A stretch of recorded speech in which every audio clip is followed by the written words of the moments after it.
ఉన్నారు.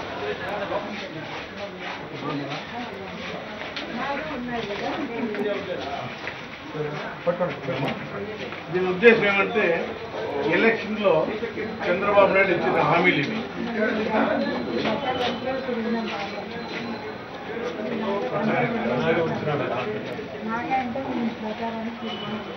అంటే ఈ హామీలు ఒక్కటి నెరవేర్చలేదు.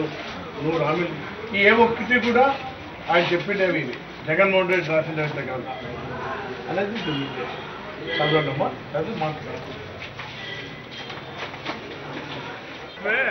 అంటే దుడ్డు లేకపోయి మగవాళ్ళంతా పూలు తీసుకుని ఇంట్లో ఆడోళ్ళకి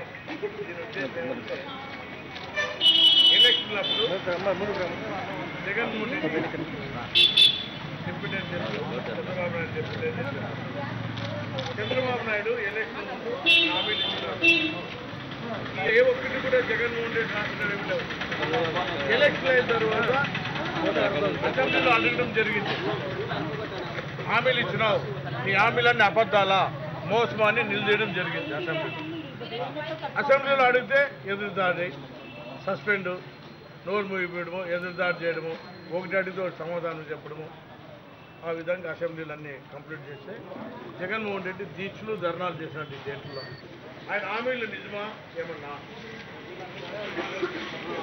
చెప్పుకోకుండా ఏమి రాలా. ఎలక్షన్ అయిన తర్వాత జగన్మోహన్ రెడ్డి అసెంబ్లీలో నిలదీయడం జరిగింది. చేస్తే దానికి సమాధానం లేదు, ఎదురుదాడి, అసెంబ్లీలో సస్పెండ్ చూస్తున్నారు. అందుకోసం ఈ డేట్లో ధర్నాలు దీక్షలు చేసినాడు. హామీలు ఆయన ఇచ్చిన ఈ హామీలన్నీ నెరవేర్చినాడా లేదా? ఇన్ని హామీలు ఇచ్చినామని చెప్పి జగన్మోహన్ రెడ్డి అసెంబ్లీలో సస్పెండ్ చేయడం, ఎదురుదాడి చేయడం రోజు చూస్తున్నాం టీవీలో. అయినా జగన్మోహన్ అయినా ఆయనకి ఏమాత్రం క్షణం అనేది లేదు.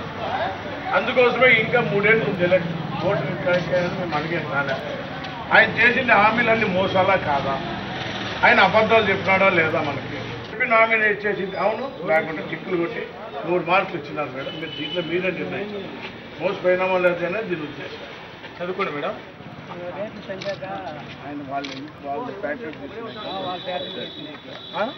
లీటర్ ఎంత తీసుకుంటున్నారు వాళ్ళు? బయట ఎంత ఉంది? మళ్ళీ మోసం చేసినాడు కదా. అంటే రైతులందరూ మోసం చేసి ఆయన ఫ్యాక్టరీ డిపార్ట్మెంట్ నడుపుతుండే ఫ్యాక్టరీ తీసుకుంటున్నారు. ఉద్దేశంగా మూసేపిస్తున్నారు. ఉద్యోగస్తులంతా ఇంట్లో పోగానే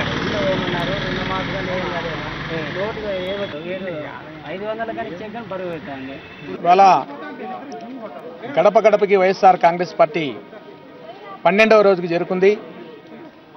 మరి అనంతపురం అర్బన్ నియోజకవర్గంలో ఇంటింటికి పోయి కరపత్రాలు పంచుతూ గతంలో చంద్రబాబు నాయుడు గారు ఎన్నికల మంది ఇచ్చినటువంటి వాగ్దానాలను అన్నిటిని కూడా అబద్ధాలుగా ఈరోజు ఎక్కడ పోయినా కూడా, ఏ ఇంటి లేకపోయినా కూడా మేము పాంప్లెట్ ఇస్తానే అన్నా మాకు తెలుసు చంద్రబాబు నాయుడు గారు ఎన్నికలు అయిపోయిన తర్వాత ఏ ఒక్క హామీని కూడా నెరవేర్చలేదు, ఆయన ఇచ్చినవన్నీ కూడా బూటక హామీలే అని అంటూ ఈరోజు మా పాంప్లెట్ తీసుకొని ఈరోజు ఇంట్రెస్ట్గా మరి జనాలు చదువుతున్నారు.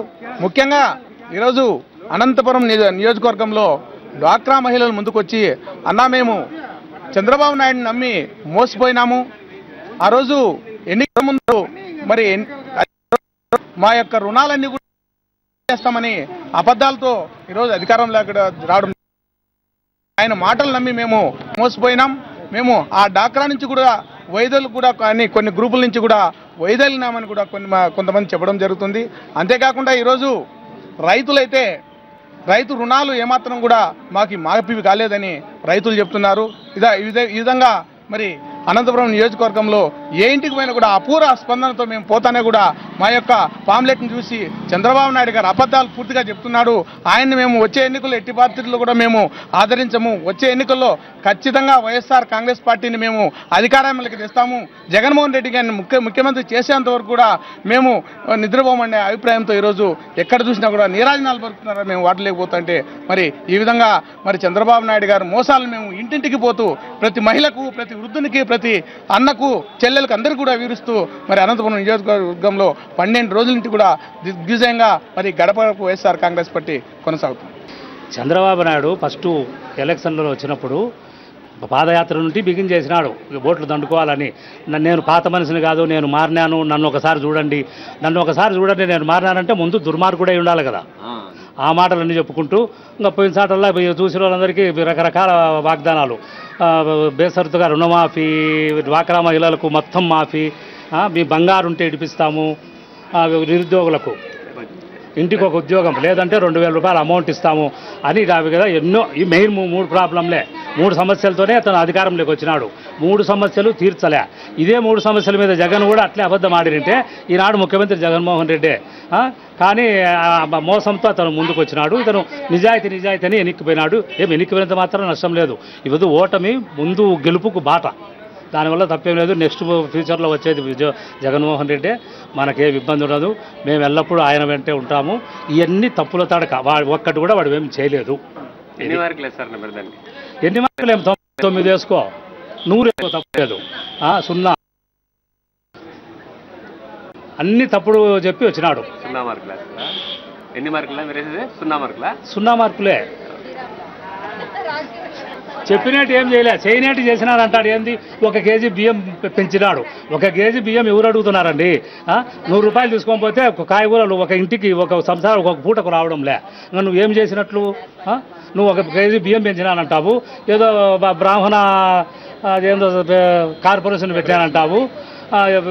ఎంతవరకు వీళ్ళకు ముందు కాపులకు నువ్వు ఎంతవరకు తీర్చినావు? బాబనోళ్ళ దట్ట పెట్టు లాస్ట్ పాపం. ఇవన్నీ ఏమీ లేదు, అన్ని వట్టి మాటలు. రేపు కూడా మళ్ళా వాని కొడుకును ముఖ్యమంత్రి చేసుకునే దానికి ఎన్నో గిమ్మిక్కులు కూడా చేస్తాడు. మాలాంటి వాళ్ళం మేము నమ్మము. ఎట్టి పరిస్థితుల్లో మేము వైఎస్ఆర్ కాంగ్రెస్ అంటుంటాం. జగన్